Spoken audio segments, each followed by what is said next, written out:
여러분들 주어진 것인데, 창조, 타락, 구속이 되어버리면은 일방적으로 주어진 것이 아니라 인간의 자율의지로서 창조의 깨짐이 도래하고, 구속도 여러분들 이 인간의 자율의지로 결정되는, 그렇게 되어버려요. 그 일방적인 것이 없어요. 인간의 선택이 돼요. 하나님의 구원은 절대적으로 인간의 행위에 전혀 근거하지 않습니다. 십자가 죽으심이 어떤 죽으심입니까? 인류의 모든 믿는 자 모든 죄를 사해 주시는 죽으심이죠. 하나님과 관계가 끊어진 것을 관계를 회복시키는 죽음이죠. 이 죽음에 그렇게 따라다니던 제자들도 한 명도 거기에 참여 못했습니다. 예수님이 오히려 그들이 예수님을 거부하고 저주하고 돌아섰을 때 예수님 일방적으로 찾아가죠. 네가 나를 사랑하느냐? 그러면서 찾아가죠. 구원은 하나님께서 일방적으로 우리에게 주시는 거예요. 그래서 칼빈 같은 사람은 불가항력적인 은혜다, 이렇게 여러분들 이야기했어요. 맞는 말이죠. 그 믿음도 그렇고 은사도 그렇고 이 모든 것들은 일방적으로 위에서 주신 거예요. 하나님이 주신 겁니다. 그러니 인간의 자유의지하고는 아무 관계없어요.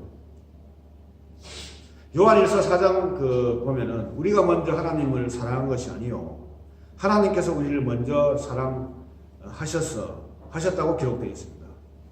그리고 하나님이 우리를 사랑하사 우리 죄를 속하기 위해서 화목제물로 그 아들을 보내셨다, 그렇게 했습니다. 우리가 원해서 그런 건 아닙니다.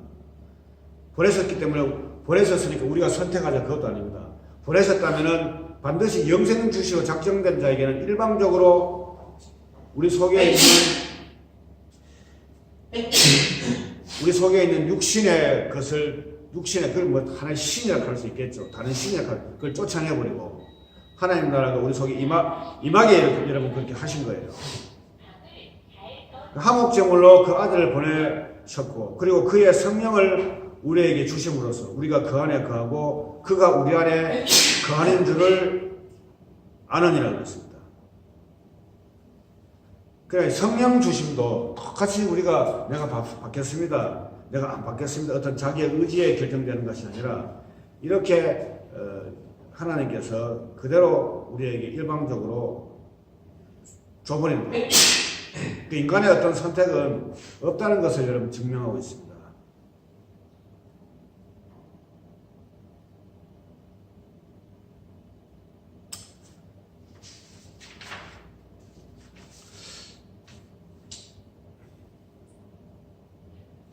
그러면 이제 우리가 이 세상 살아가는 것도 똑같이 이 성도에게 성령을 주셔서 이 마음으로 세상을 보게 하고, 또 믿지 않는 그 사람들은 예수를 부인하지만은 또 예수님께서는 그 의식적으로 부인하지만 무의식적으로 반드시 순종케 하거든요. 우리는 우리 속에 있는 성령을 주셔가지고 이 성령에 의해서 우리가 판단할 수 있도록 하나님께서 하십니다. 또 말씀을 통해서 하기도 하고, 또 때로는 말씀을 깨달으면서도 우리의 깨달음을 주시기도 하시고, 또 때로는 그냥 우리 속에 성령이 계시기 때문에 우리 스스로 알 수 있도록 우리 의식을 깨어서 말로 또 음성으로 여러분들 우리를 지시할 수 있어요. 그러나 주로 말씀에 의해서 성령은 우리를 이끌어갑니다. 우리는 그 길을 거기에 기울이는 거예요.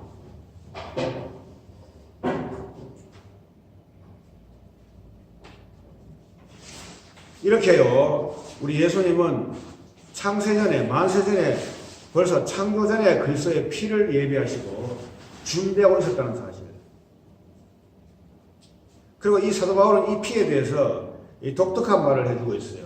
그 독특한 말이 뭐냐면은 고린도서 1장 25절과 26절, 27절인데, 하나님의 말씀은 이루는데 창세전에 이루고자 하는 계획의 어떤 사건인데 이것을 이 비밀을 표현해요.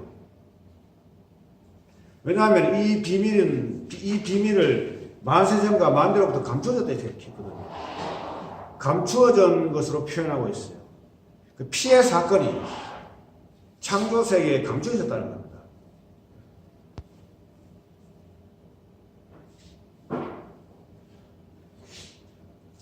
이 비밀의 능력이 임하는 자에게는 예수 그리스도의 피의 능력을 잊게 되는 거죠. 우리가 단순히 십자가라면은 우리가 이렇게 여기도 십자가 있고 또 뭐 어디가 지붕 위에도 십자가 있잖아요. 그거 쳐다보면 내가 어떻게 뭐 물질적으로 또 뭐 정신적으로 잘 된다 그 뜻이 아니에요. 그렇게 오해하면 안 되고요. 오해 안 하시겠지만은 이게 이 십자가라는 것은 그게 완성된 말씀이 완성된 자리잖아요. 그 완성된 말씀을 가지고 전에 생각했던 하나님이 함께 여기서 죽고 새로운 예수님이 새롭게 성경을 해석하셨듯이 똑같이 그런 마음을 받아서 그것을 받아들이고 또 내가 전하고 그것이 십자가의 도예요.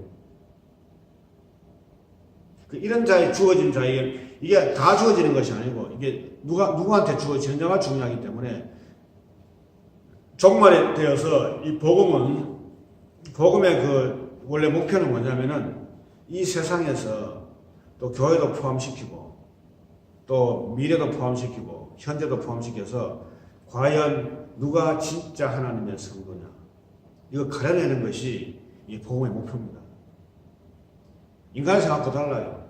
인간의 생각은 이 교회 하면은 뭘 하면은 뭔가 이렇게 많아지고 커지고 분위기 좋고 여러 가지 시설되어 있고 뭐 이렇게 해서 하여튼 재밌게 인간의 어떤 육신을 즐겁게 하고 정신을 즐겁게 해서 또 그걸 하나님까지 믿으니까 이런 식으로 여러분들 교회를 봅니다. 또 거기도 말씀도 있으니까. 그렇지만은 원래 그 복음의 목표는 과연 누가 진짜 하나님의 성도냐, 누가 과연 알곡이며 누가 가라지냐, 누가 진짜 먹는 고기고 누가 진짜 못 먹는 고기냐. 요 두 부류를 여러분들 가르는데 복음의 목표가 있어요. 그러면 그것을 가를 수 있으면은 그럼 가를 수 있는 내용의 이 복음이 와야 되겠죠. 그 말씀을 우리가 들어야 되잖아요. 또 그런 것 그렇게 전해야 되잖아요. 그런데 이게 너무 소수기 때문에 이 세상에서 인정을 못 받죠.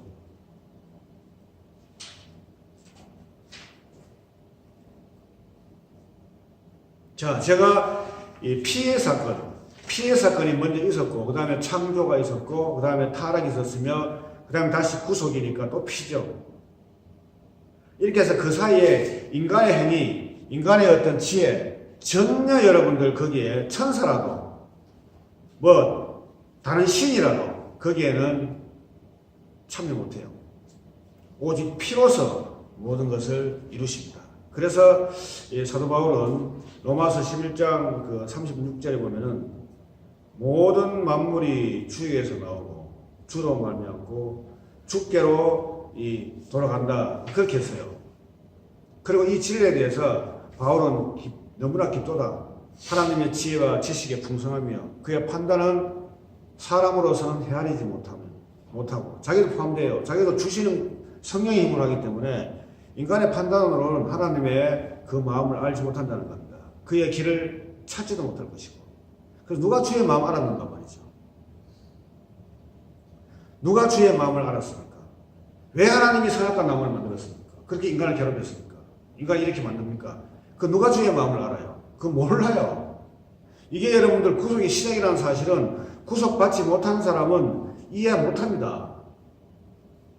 최종 예수님을 마무리해서 새로운 재창조를 통해 가지고 하늘과 새 땅에서 구속의 백성만 살게 하게 한 목표라는 사실은 이것은 예수님의 영을 받지 않고서는 도무지 모르는 하나님과 받은 사람만 아는 비밀이에요. 이걸 모르기 때문에 계속 이런 질문을 할 수밖에 없어요. 이거는 너무나 안타까운 겁니다. 그래서 그의 길은 찾지 못할 것이고 누가 주의 마음을 알았던가 자기도 몰랐는데 성령께서 가르쳐주니까 알았는데 결국 알고 보니까 모든 만물은 주에게로 갔고 주께로 말미암고 주께로 돌아가더라는 겁니다.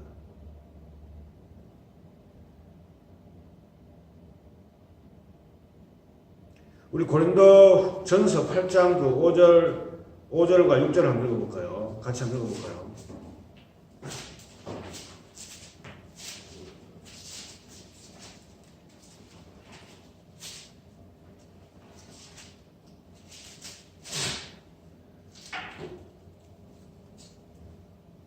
고린도전서입니다. 고린도전서.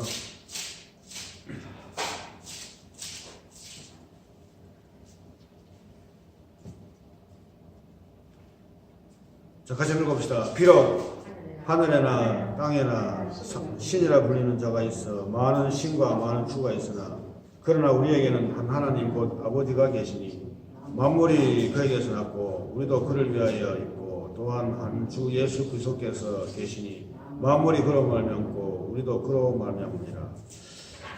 자, 다시 한번 크게 한번 읽어봅시다. 다 찾으셔가지고 아직 못 찾은 분 계시네. 고린도전서 8장 5절에서 6절. 자, 같이 한번 크게 읽어봅시다. 비록 하늘에나 땅에나 신이라 불리는 자가 있어 많은 신과 많은 주가 있으나 그러나 우리에게는 한 하나님 곧 아버지가 계시니 만물이 그에게서 났고 우리도 그를 위하여 있고 또한 한 주 예수께서 계시니 만물이 그로 말미암고 우리도 그로 말미암으리라. 아멘. 그러니까 앞에서 돌아가서 얘기하면은 반드시 사단이 아담과 하와에게 와야 하고 반드시 사탄과 하와는 아담과 하와는 선악과를 먹어야 되고 그렇게 해서 죽음이 와야 되고 사망이 와야 됩니다. 왜? 이미 피가 그 앞에서 이런 사건을 이미 계획하시고 그때부터 구속을 시작하기 때문에 이런 일이 재료가 되지 아니하면은 구속은 처음부터 시작이 안 되죠. 여러분과 저는 인간적으로 말하면은 인간 쪽에서 말하면 지금 구속이 지금 되어가고 있는 겁니다. 이미 예수님께서 너희가 구속되었다고 선포를 했어요. 하고 난 후에 성령이 우리를 그렇게 만들어가고 있습니다. 요렇게 돼야 참된 하나님의 형상이 우리가 회복되는 거예요. 참된 하나님의 형상으로 만들어지는 겁니다. 그리고 이 세계, 이 창조 세계는 반드시 그때 깨져야 되고 깨지고 여기에서 재창조가 피로 말미암아 다시 여러분들 새하늘과 새 땅으로 이루어지는 것이 장차 될 것이라는 겁니다. 거기에서 여러분과 저는 몸을 입고 예수님과 더불어서 아무런 걱정 없이 평안과 생명과 최고의 그 희락과 만족을 가지고 거기서 영원히 사는 겁니다. 이것이 바로 예수님께서 추구하시는 일이면서 우리에게 약속하신 것이라는 사실을 우리는 늘 소망해야 되겠습니다. 여기까지 하겠습니다.